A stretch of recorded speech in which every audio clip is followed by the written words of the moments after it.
To begin the official proceedings of the day, I would like to request His Excellency, Ambassador of India to Kuwait, Shri C.B. George Sir, to address the gathering. Thank you. പ്രവാസികളുടെ അഭിപ്രായങ്ങളും നിർദ്ദേശങ്ങളും കേൾക്കുന്നതിനും അവരുടെ വിവിധ വിഷയങ്ങളിൽ പരിഹാരം കണ്ടെത്തുന്നതിനും അംബാസഡറുടെ നേതൃത്വത്തിൽ എംബസിയിൽ നടക്കുന്ന പരിപാടിയാണ് ഓപ്പൺ ഹൗസ്. കൊറോണ പശ്ചാത്തലത്തിൽ പ്രവാസികൾ അഭിമുഖീകരിക്കുന്ന പല പ്രശ്നങ്ങളും ചർച്ചയായ ഓപ്പൺ ഹൗസിൽ വളരെ പ്രധാന നിർദ്ദേശങ്ങളും തീരുമാനങ്ങളുമാണ് അംബാസഡർ സിബി ജോർജ് അറിയിച്ചത്. A very warm welcome to our open house of May 2021. I welcome the office bearers of various associations who have joined us. കൊറോണയുടെ രണ്ടാം വ്യാപനത്തോടെയാണ് ഓപ്പൺ ഹൗസ് ഓൺലൈനായി എംബസി സംഘടിപ്പിക്കാൻ തുടങ്ങിയത്.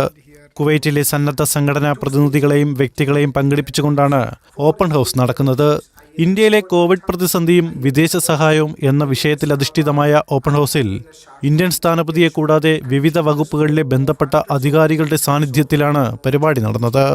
ഇന്ത്യയിൽ നിന്നും നൽകുന്ന വാക്സിനേഷൻ സർട്ടിഫിക്കറ്റുമായി ബന്ധപ്പെട്ട നിരവധി അന്വേഷണങ്ങളാണ് എംബസിക്ക് ലഭിക്കുന്നതെന്നും ഇന്ത്യയിലെ എല്ലാ വാക്സിനുകൾക്കും കുവൈറ്റിൽ അംഗീകാരം ലഭിക്കുന്നതിനായി അധികൃതരുമായി ചർച്ച ചെയ്തു വരുന്നതായും അംബാസിഡർ പറഞ്ഞു. There are so many more issues related to vaccine being raised by the community here and also those stranded abroad.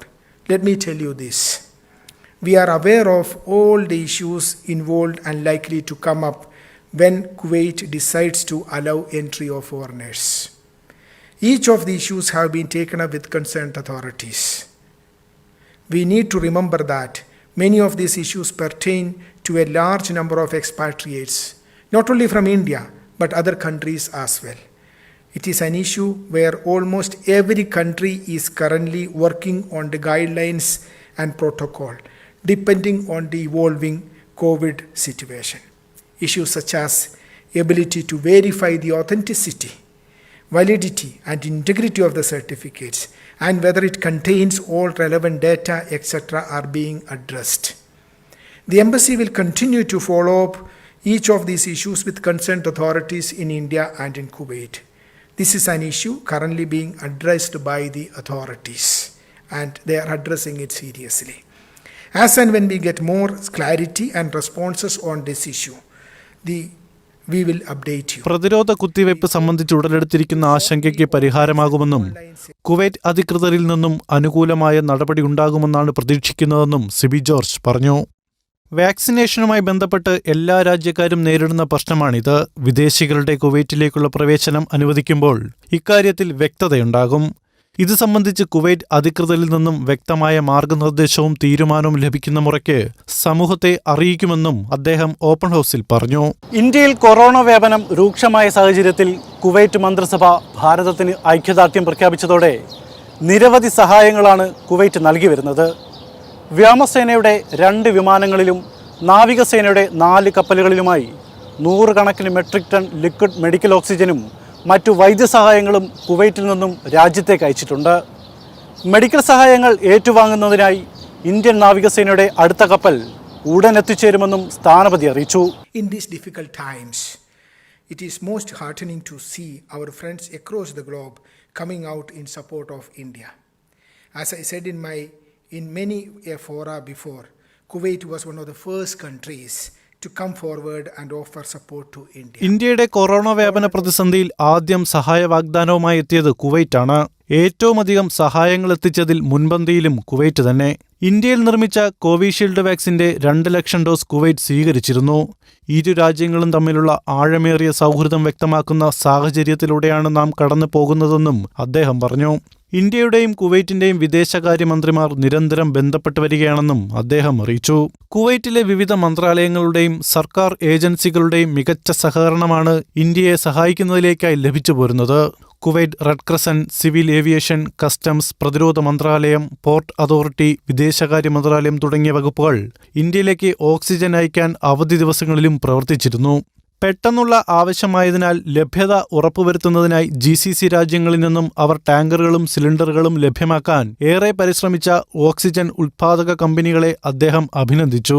Honorable External Affairs Minister and His Excellency Foreign Minister of Kuwait again spoke during this period, reaffirming mutual commitment to the collective fight against COVID-19 pandemic. What followed was a dedicated effort on the part of the Kuwaiti authorities to extend support to India. The embassy received full cooperation and support from the leadership and officials of various ministries and public authorities such as the Ministry of Foreign Affairs, Ministry of Commerce and Industry, Public Authority of Industry, Kuwait Port Authority, Kuwait Red Crescent, Civil Aviation, Ministry of Defense, Customs authorities. Each one of them worked hard during the holy month of Ramadan and even during the Eid holidays to send oxygen to India. It has worked. This is the best example of what a traditional partnership of two friendly countries can do when faced with exceptional challenges, which is to help each other unconditionally in times of need. A deep partnership doing wonders with oxygen cylinders and LMO tankers flowing to India with personal engagement of the leadership of the two countries and the support of the vibrant Indian community in Kuwait. India and Kuwait have always stood with each other in times of difficulties. Indian സമൂഹത്തിൻ്റെ പരാതികളും അന്വേഷണങ്ങളും എംബസിയെ അറിയിക്കുന്നതിലേക്കായി WhatsApp വഴിയുള്ള help line സേവനം ആരംഭിച്ചു. വിവിധ ആവശ്യങ്ങൾക്കായി ഇനി WhatsApp മെസ്സേജിലൂടെ എംബസിയുടെ സേവനങ്ങൾ ലഭ്യമാകും. എംബസിയുമായി ബന്ധപ്പെടുന്നതിന് നിലവിലുള്ള സംവിധാനങ്ങൾക്ക് പുറമേയാണ് 12 വാട്സപ്പ് നമ്പറുകൾ പ്രസിദ്ധീകരിച്ചിരിക്കുന്നത്. അയക്കുന്ന മെസ്സേജുകൾക്ക് പ്രവൃത്തി സമയങ്ങളിൽ പ്രതികരണം ലഭിക്കും. We are launching a new WhatsApp message contact system in the embassy. 12 new WhatsApp numbers are released for public to connect with the embassy. Our endeavor is to respond to all serious queries on real-time basis during working hours. എംബസിയിൽ നിന്നുള്ള സേവനങ്ങൾ കൂടുതൽ മെച്ചപ്പെടുത്തുന്നതിന്റെ ഭാഗമായാണ് WhatsApp വഴിയുള്ള help line ആരംഭിച്ചത്. നിലവിലുള്ള land line, email, നേരിട്ടുള്ള സന്ദർശനങ്ങൾക്ക് പുറമെയാണ് WhatsApp സൗകര്യം ഏർപ്പെടുത്തിയിരിക്കുന്നത്. കഴിഞ്ഞ ദിവസം നിലവിൽ വന്ന സംവിധാനത്തിൽ പ്രവൃത്തി സമയങ്ങളിൽ പ്രതികരണം ലഭിക്കും. പാസ്പോർട്ട് സേവനങ്ങൾ, വിസയും അറ്റസ്റ്റേഷനും, മരണം, മെഡിക്കൽ, ലേബർ, ഗാർഹിക തൊഴിലാളി പ്രശ്നങ്ങൾ, കൊമേഴ്സ്യൽ അറ്റസ്റ്റേഷൻ തുടങ്ങിയവയ്ക്കായി പ്രത്യേക നമ്പരുമുണ്ട്. പ്രവൃത്തി സമയത്തിന് ശേഷം ബന്ധപ്പെടുന്നതിന് എമർജൻസി വാട്സപ്പ് നമ്പരുമുണ്ട്. I hope this will help the embassy to further streamline its consular and welfare services. Of course, only serious queries with full details will be replied to. Our endeavor is to receive WhatsApp messages in multiple languages. I hope this new experience will work well. പൂർണ്ണമായ പേര്, വിലാസം, ബന്ധപ്പെടാനുള്ള phone number എന്നിവ അയക്കുന്ന സന്ദേശത്തിൽ വ്യക്തമാക്കിയിരിക്കണം. ഗാർഹിക തൊഴിലാളികളുടെ പ്രശ്നങ്ങളിൽ പരാതി അറിയിക്കാനും അന്വേഷണങ്ങൾക്കായി വിളിക്കുകയോ മെസ്സേജ് അയക്കുകയോ ചെയ്യാം. മറ്റ് വിഭാഗങ്ങളിലേക്കുള്ള പരാതികളും അന്വേഷണങ്ങളും ടെക്സ്റ്റ് മെസ്സേജുകൾ വഴി മാത്രമേ സ്വീകരിക്കൂ. പ്രവൃത്തി ദിവസങ്ങളിൽ രാവിലെ 8 മുതൽ വൈകിട്ട് 4:30 വരെയുള്ള സമയത്താണ് മറുപടി ലഭിക്കുന്നത്. കുവൈറ്റിലെ ഇന്ത്യക്കാർ സമൂഹ മാധ്യമങ്ങൾ വളരെ സൂക്ഷ്മതയോടെ ഉപയോഗിക്കണമെന്ന് അംബാസിഡർ പറഞ്ഞു. സമീപകാലത്ത് സോഷ്യൽ മീഡിയയിലൂടെയുള്ള പ്രതികരണങ്ങളിൽ ഏതാനും ഇന്ത്യക്കാരുൾപ്പെടെ നിരവധി പേർ കേസിൽ പെട്ടുപോയിട്ടുണ്ട്. കുവൈറ്റിലെ സാമൂഹിക, രാഷ്ട്രീയ, മതപരമായ വിഷയങ്ങളിലോ വൈകാരികമായ പ്രശ്നങ്ങളിലോ പ്രത്യക്ഷമായോ പരോക്ഷമായോ ഇടപെടരുതെന്നും സ്ഥാനപതി അഭ്യർത്ഥിച്ചു. It has been brought to my attention about some people getting into trouble due to their social media comments. In fact, I see more and more people take to social media to comment on each and every issue, national, regional and international. കുവൈറ്റിലെ നിയമങ്ങൾ പാലിക്കുന്ന ഒരു സമൂഹം എന്ന പേര് ഇന്ത്യക്കാർക്കുണ്ടെന്നും യാതൊരു കാരണവശാലും ഏത് സാഹചര്യത്തിലായാലും കുവൈറ്റിലെ നിയമം ലംഘിക്കുന്ന വിധമുള്ള പ്രവൃത്തികളിൽ ഏർപ്പെടരുതെന്നും അംബാസിഡർ ഓർമ്മിപ്പിച്ചു. ഈ രാജ്യത്തിന്റെ നിയമങ്ങൾ അനുസരിക്കാനും മറ്റുള്ളവരെ മുറിപ്പെടുത്തുന്ന തരത്തിലുള്ള പ്രവർത്തനങ്ങളിൽ ഏർപ്പെടാതിരിക്കാനും നാം ബാധ്യസ്ഥരാണ്. ലോകത്തിലെ ഏറ്റവും വലിയ ജനാധിപത്യ രാജ്യത്തിലെ പൗരന്മാരായ നമ്മൾ മറ്റുള്ളവരെ ബഹുമാനിക്കാനും ഉൾക്കൊള്ളാനും നമുക്ക് ഉത്തരവാദിത്തമുണ്ട്. നമ്മൾ മറ്റൊരു രാജ്യത്താകുമ്പോൾ ആ രാജ്യത്തിന്റെ സംസ്കാരവും ആചാരങ്ങളും പാരമ്പര്യവും മാനിക്കണം.